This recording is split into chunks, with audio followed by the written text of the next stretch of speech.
The Rumor Report. With Angela Yee. It's The Rumor Report. The Breakfast Club. Yes, so have you guys had a chance to see the Being Serena documentary? It's a 5-part docuseries that's on HBO. I know they put out the first part. Has anybody in here watched it yet? No, but I will. It's something about those type of documentaries that come on HBO that make you have to watch them. Right. Well, I got to make sure. I only saw pieces of it so far. Mm-hmm. And one thing that she's focused on, of course, I mean, her body changing because she is an athlete. So a lot of what she has to do with her body and not being able to compete for a little while she was having her baby. So she talks about that. She also talks about how she ended up with Alexis Ohanian, who is the founder of Reddit. And she said she never thought she would have married a white guy. She said, and I'm an athlete. He's a business guy. I'm black. He's white. We are total opposites. I think we just complement each other. I think we understand hard work in different ways.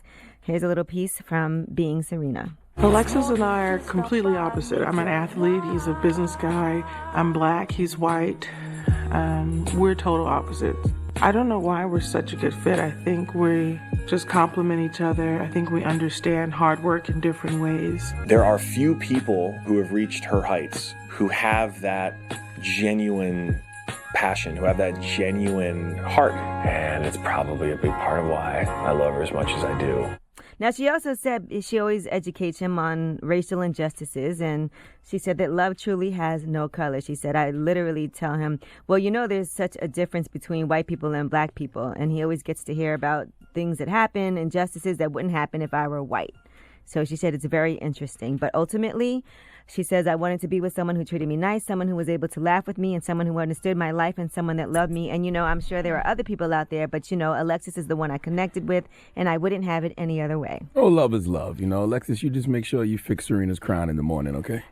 All right. Now let's talk about this ex-MTV executive, Brian Graydon. Do you know him, Charlamagne? Not by, I don't know. Not that I remember. Well, he's being sued for alleged sexual abuse. Now, Rovier Carrington has filed a lawsuit. Never seen him. He got a Joker smile.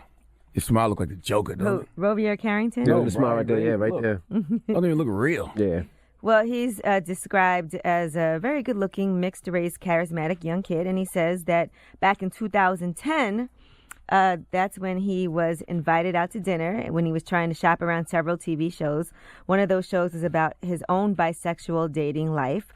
Now, according to Rovier Carrington, he says the executive drove him back to his house, started kissing him, and then grew violent and said if he didn't have sex with him, he would destroy any chance he had of building a career in the entertainment industry. He said that he was so defeated that he did allow him to perform oral sex on him.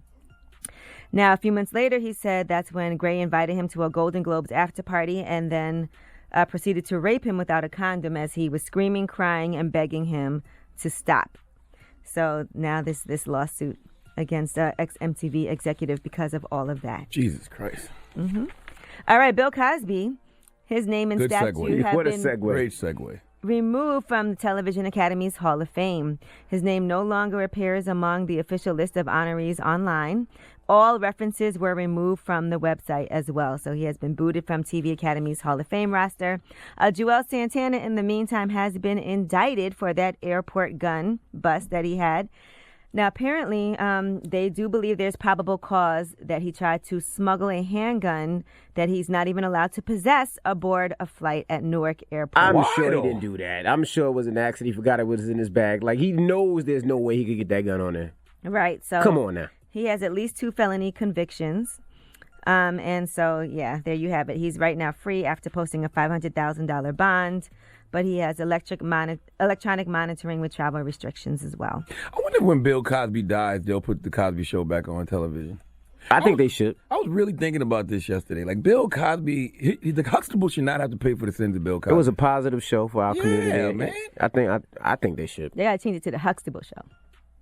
All right. Instead of Bill Cosby. Get his name off of it. Maybe. All right. I'm Angela Yee, and that's your Rumor Report. The Breakfast Club. Every weekday morning. Tune in.